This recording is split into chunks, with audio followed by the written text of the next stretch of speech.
فإذا نفخ في الصور فلا أنساب بينهم يومئذ ولا يتساءلون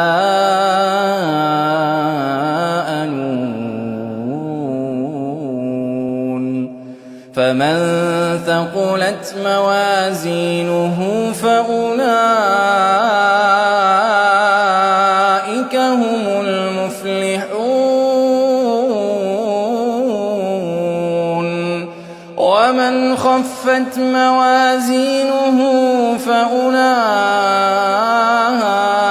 الذين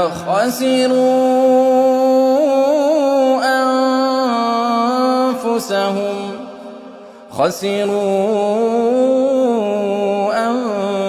أنفسهم في جهنم خالدون.